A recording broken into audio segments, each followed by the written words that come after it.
channel welcome to Kbad with action. People, today I'm checking out a Watch Mojo video. It's called the Top 10 Times Rick and Morty Address Real World Problems. So without further ado, let's get into this video and see what we're going to address. Welcome to Watch Mojo, and today we're counting down our picks for the top 10 times Rick and Morty addressed real-world problems. Don't take this the wrong way, but I think I might need therapy. Number 10, discrimination. Discrimination is sadly still a massive problem in the world. Whether it's racial, sexual, or regarding mental illness, many are still being treated unfairly for the most ridiculously insensitive reasons. Makes me a little sad to hear a Morty cop calling Mortys animals. Well, it makes me sad to hear another Rick cop buying into his sensitivity training. The Rick Lentis mix-up addresses this in a deep yet simplistic approach. Despite the Citadel's efforts in restructuring their government, you see many instances of Ricks and Morty seeing each other as rivals rather than trying to live together. Mortys are raised to be sidekicks. Without a side to kick, they just start kicking. We even see how one law enforcement officer treats his fellow Mortys with unnecessary force. This may be a comedy show playing Rick and Morty's voices up for laughs, but this episode hits somewhat close to home. What happened? Same old story. Morty's killing Mortys. Number 9, teen parenting and abortion. Raising Gazorpazorp touches on various themes regarding the treatment of women across society. However, the focal point of the episode is on teen parenting and the chaos it can bring between families. Knock it off, both of you. Give me him. Give me my baby.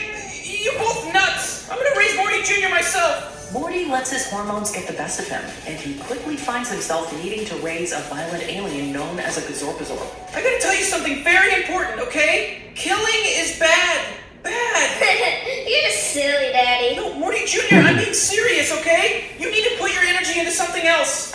I mean, what about dancing? Would you like to learn how to dance? I like to dance. On the greatest of my enemies. Wow. In addition to facing skepticism from his own That's parents, messed up. Morty grapples with the sudden realization that he might be ill-equipped to responsibly raise a child. It's a tale as old as time, and unfortunately, many teens still find themselves in similar situations as Morty. I want to conquer the planet! Oh, here we go again. You know, who do you think is gonna love you if you conquer the planet, Morty Jr.? Love, that's all you care about. What about weapons? What about domination of the enemy? Number 8, environmentalism. Striving to be environmentally friendly and take care of the planet can be a tremendous thing.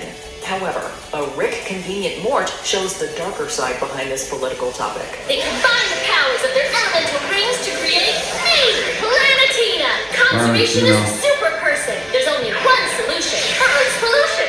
You! Pretty cool, huh? I can't believe I actually hung out with Planetina. Morty begins dating a superhero, Planetina, a parody of Captain Planet. Things take a turn for the worse when she begins committing crimes in the name of Mother Nature. We'll get him next time. There's no time left! Can't you hear the Earth screaming? Filthy murder! Planetina, stop it! There's only one solution! Oh, they're done. Although on the one hand, it's great that Planetina cares about the well-being of the planet, on the other, the lengths she's willing to go to are much too much for us as well as for Morty. This is the only way I can save Earth. Only way I can save you. If that's the only way, I don't want to be saved. Please go. This episode is a dark reminder that even good causes can be corrupted by bad actors. Number 7, marital problems. Beth and Jerry's broken marriage is addressed within the first few minutes of this episode, and it might put your own relationships into question. Will you fix your marriage or get a divorce already? Damn. Who says that? Well, we tried a couples therapist. That's Earth therapy. You might as well ask a horse to fix a merry-go-round. Rick sends the two to an intergalactic couples counseling facility, and upon their arrival, Beth and Jerry learn about how they precede each other. While Jerry sees his wife as a bloodthirsty morph-like queen, she sees him as a pathetic, miserable slug. Okay. Take that back. You do not think that about me. I didn't do anything. They scanned it out of my brain. Can I take it back? There's nothing to regret. We're dealing with unconscious, unhealthy thoughts. Beth? Now, we scan for best perceptions of Jerry. From there, much of Big Trouble in Little Sanchez comments on how marriage should be more of a symbiotic relationship built on communication, rather than accusations and assumptions built off conflict. You can even see how it's taken a toll on Morty and Summer and Rick Mancing the Stone. I think the divorce is affecting her, and, I don't think this is a great place for her to be right now. ski lodge. Number 6, depression. Throughout The Old Man and the Seat, we see Rick harass an alien named Tony for using his own private toilet. You know what shy grouping is, Rick? It's a pointless bid for control. You want to take the one part of life that you truly think is yours, and you want to protect it from a universe that takes whatever it wants. It took my wife. It clearly took something from you. We quickly learn that he only does it for the sake of not feeling alone, before we get a rather alarming glimpse at how Rick truly feels about himself. The mocking holograms may be addressing Tony by name, but much of what they're saying is obviously how Rick feels about himself. There's our guy. Congrats, Tony. Have fun with your stupid toilet that you get to use all by yourself now. This kind of attitude towards oneself is often how those with depression feel about themselves. It can be cruel, heartless, and significantly damaging when ignored for too long. All hail His Majesty, the saddest piece of garbage in the entire cosmos. Honestly, not a subject we would expect to come up after a 21-minute story about two people fighting over a toilet. Number 5, political corruption.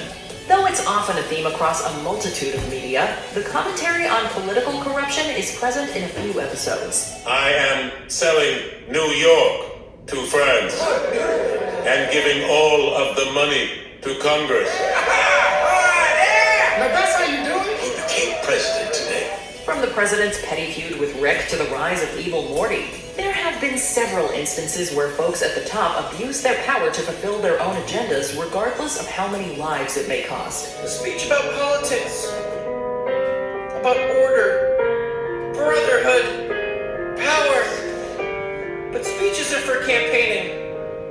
Now is the time for action. Rick and Morty's Thanksploitation Spectacular touches upon this in a post-credit scene where a married couple struggles to buy groceries. Heck, we'd even lump Mr. Needful from Something Ricked This Way Comes in here, as he uses Summer to build needful things into an Apple-like conglomerate before kicking her to the curb. How much did we make? This is my business. Security! Zuckerberging me? Number 4, mental health and therapy. The need for therapy can be hard for some to accept, and the Smith family is no different. While Summer, Morty, and Beth reluctantly go on account of recent incidents, Rick goes to an obscene length to get out of going. We have an appointment downtown that was set a week ago and agreed upon by everyone, including you. Oh my God, Beth. Oh, it totally slipped my mind. Jeez, oh man, I'm a pickle. I mean, I don't know if I can. Oh, jeez. Rick, did you do this on purpose? Let us ignore the memes surrounding this episode for a quick second. Damn, you go Focus to around that the lens serious just help not of today. therapy, or at least seeking therapy. You are the master of your universe, and yet you are dripping with rat blood and feces, your enormous mind literally vegetating by your own hand. I have no doubt that you would be bored senseless by therapy. The way Beth and Rick swiftly dismiss and deflect it comes from an unhealthy point of view of I just don't need it, which is quite common in the real world. Instead of being open to it, they make excuses, shift blame, and attempt to redirect the conversation until they're left facing the cold, hard truth. She huffed enamel, and we never even talked about it. Well, there was so much more at stake. I mean, that shrink. What a monologuist. Are we gonna go back? Number 3, alcohol use disorder. Alcohol has a pretty heavy presence in Rick and Morty, and while it's mostly used for jokes, much of the cast use them as a severely unhealthy way to cope with their problems. Beth downs several glasses of wine in Rick's minutes as she talks with Jerry about their potential mistake in marrying each other. I think in my head I was doing it all for the kids. And now the first kid is going to do something with turquoise. Which is either code for crystal meth or a gateway to it. So we didn't do the kids any favors. Rick, on the other hand, is often seen throwing his flask back to tolerate Morty's dumb questions or his own depression, as seen in the pilot and autoerotic assimilation. My grandkids weren't in that town, right?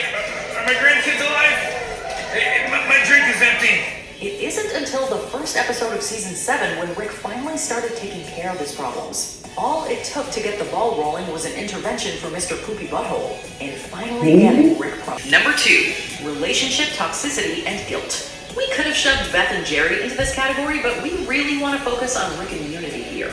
Autoerotic assimilation is an interesting episode in how it addresses unhealthy relationships. They just put you at the center of their lives because you're powerful, and then because they put you there, they want you to be less powerful. Never gonna happen though, right? Sure, the human and collective hive mind really enjoy each other's company if you catch our drift. However, it's a relationship purely built off of substance use and unbridled lust. It isn't love. Unity realizes Rick's destructive influence and has to move on from him. But I know how it goes with us. I lose who I am and become part of you.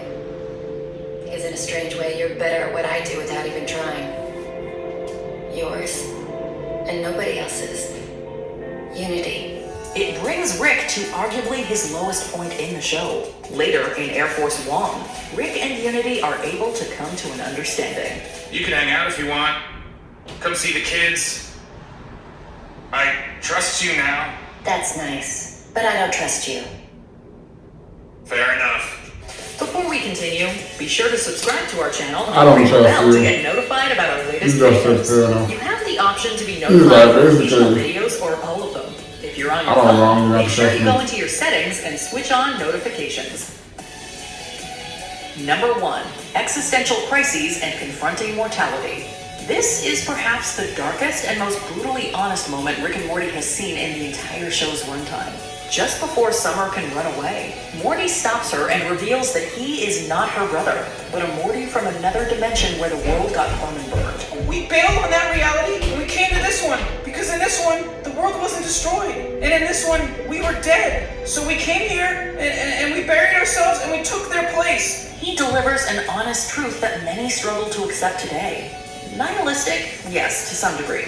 Rick's Minutes in general features themes around questioning our own life choices, as Beth and Jerry talk about their alternate lives and choices they could have made. I get it. Now that you know you could have had it better, you resent me for holding you back. Well, now that we know you think the tables are turning, we know you thought they were unturned tables. What are you talking about? In the end, the episode does remind us that we make the choices we make. Nothing can change that, and we have to accept that truth no matter how much it hurts. Nobody exists on purpose. Nobody belongs anywhere. Everybody's gonna die.